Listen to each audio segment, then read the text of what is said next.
nesse momento, que todos possam estar bem. Vamos elevando uma prece a Jesus, sentindo bem próximo de nós a sua presença amorosa, pedindo que Ele possa nos transmitir coragem, paciência, que possamos ter sabedoria, inteligência e habilidades para resolver tudo aquilo que temos diante de nós. Hoje, Emmanuel traz uma lição para nós intitulada Por Cristo.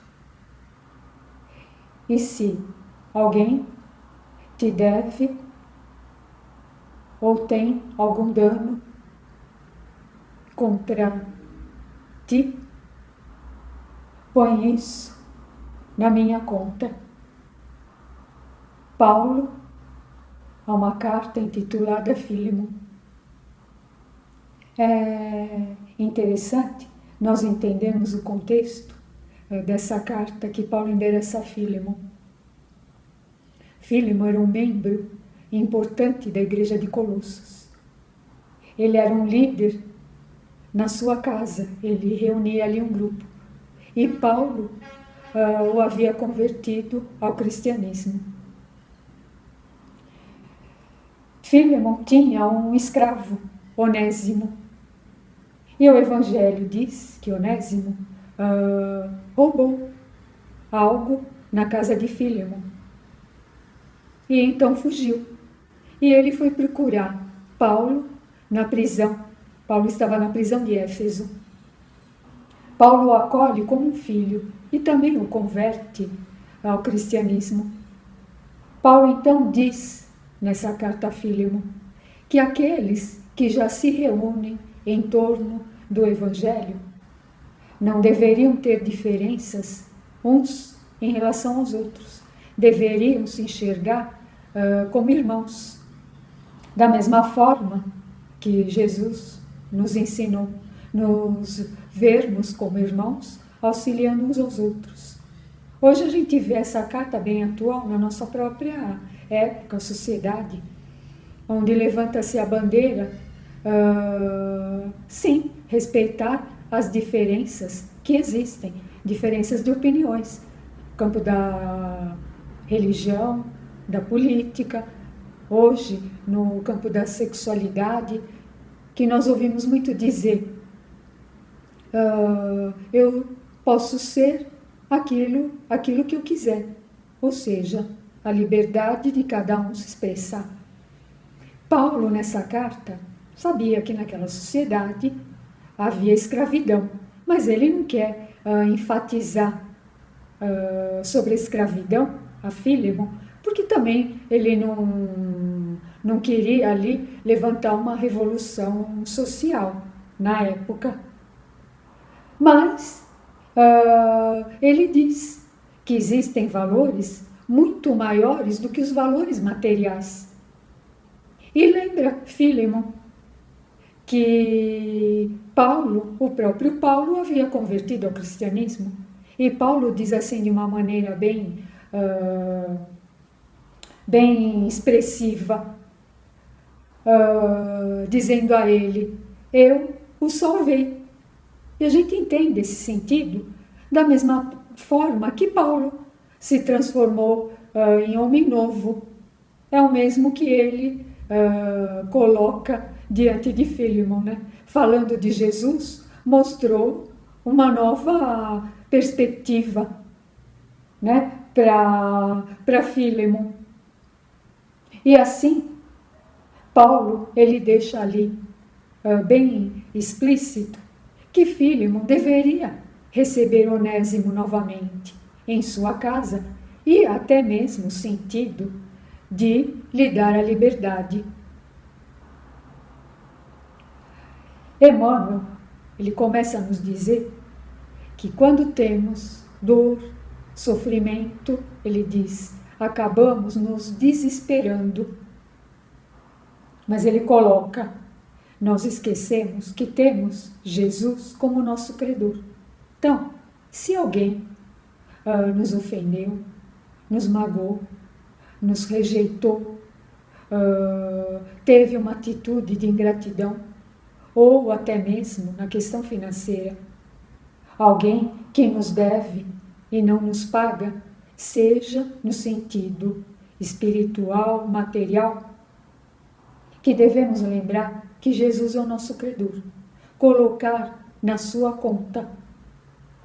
Da mesma forma que Paulo diz a Fílemon, se você teve algum dano ou prejuízo, coloca na minha conta pessoal, porque eu vou pagar. Pois então, Emmanuel nos fala para pensarmos dessa forma em relação a Jesus. Porque Jesus é a abundância da misericórdia. E, lógico, todos nós precisamos da misericórdia, seja o problema que a gente estiver passando. Nós vamos nos lembrar quando Paulo diz: existem valores maiores que os valores materiais. Judas, Jesus o trata como amigo, mas ele deu mais valor às coisas materiais, às 30 moedas. Ele não deu valor para a amizade, para o sentimento, né? Isso veio depois. Jesus o tratou como amigo, mas ele não disse para Jesus, não, lhe dirigindo, amigo. E é o que Paulo diz, né? Valores, quais os valores que nós temos, que peso nós damos, né? Às coisas, às pessoas, às situações. Vamos lembrar o Evangelho, quando o homem chega para Jesus e diz: mestre, peça para o meu irmão dividir a herança comigo. E Jesus diz para ele: por que me tomais para fazer a vossa partilha? Quem garante que a felicidade está nas coisas materiais? Sim, em muitos casos a gente sabe que não. E nessa situação, ambos o que mostram? Que precisavam se entender, se perdoar, se verem como amigos, às vezes. Até é mais fácil dividir um dinheiro. Cada um vai para o seu lado, mas essa proposta, para nós, muitas vezes não. A proposta é se reconciliar com o adversário, se entender, transformar o desafeto em amigo e assim continuarem juntos, se compreendendo, entendendo e ajudando. Tem a história no Antigo Testamento de Abrão, que o sobrinho dele é sequestrado e ele vai então nas terras do rei de Sodoma e ali ele encontra o sobrinho, se estabelece uma guerra, mas ele ganha. No final, o rei de Sodoma vem e ele entrega bens, riquezas, terras, as propriedades. E Abrão diz: não, o que eu estava em busca já encontrei, meu sobrinho. É o campo do amor, do sentimento. Todo esse dinheiro, essa fortuna, não é lícita. E eu não desejo para mim. Pode ficar com ela. Pois então, tem uma frase que coloca para nós: o que adiantaria estarmos num castelo diante de uma mesa de banquete imensa, com a comida farta, né, iguarias, se estivermos sozinhos? Essa mesa vai significar a solidão, vai significar o egoísmo.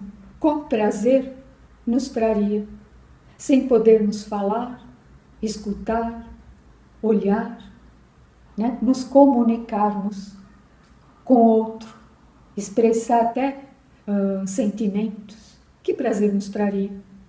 E a Joana de Ângeles, ela coloca para nós que nós convivemos com pessoas que a gente diz são desagradáveis, mal-humoradas, né? Nós não nos sentimos bem diante delas, mas ela diz: ao longo desse tempo de convivência, aí nós vamos então perceber que elas passam pelo mesmo que nós, pressões, dificuldades, e que algumas conseguem superar tudo isso com o auto-amor, o autoconhecimento, enquanto outras se apegam à autopunição ou mesmo colocando a culpa em outros, porque ainda não tem a maturidade de perceber que o erro é delas. Né? O outro não tem culpa ainda das nossas fraquezas, fragilidades e escolhas ainda erradas, equivocadas que fizemos, continuamos a fazer. Então ela diz esse período de convivência para que haja uma adaptação, para que a gente entenda que somos frágeis, como diz a frase, muitos não são maus, trazem ainda a fraqueza em si, e é essa que prejudica. Então, que seja esse tema para nós, de reflexão para essa semana, entendendo que quem quer que seja, que já nos feriu, nos causou prejuízo, nos deixou danos, não vamos da nossa parte culpar ou querer cobrar da nossa maneira imperfeita. Vamos entender que Jesus é nosso Criador e Ele está à frente e Ele sabe melhor do que nós a pedagogia para o outro aprender, se situar melhor na vida e nós mesmos, com tudo aquilo que nós precisamos aprender. Ele sabe o que é melhor para cada um. E lembrar que Ele tem ainda aquilo que nós não temos. Como diz Emmanuel, a abundância de misericórdia. E a misericórdia, ela nos reergue a qualquer momento, seja a situação que for, uma situação material e uma situação espiritual. Que seja uma semana de muita confiança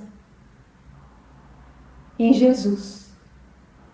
Coloquemos Ele diante daquilo que estiver nos preocupando. Façamos a nossa parte e confiemos. Uma semana de muito amor para todos nós. Graças a Deus.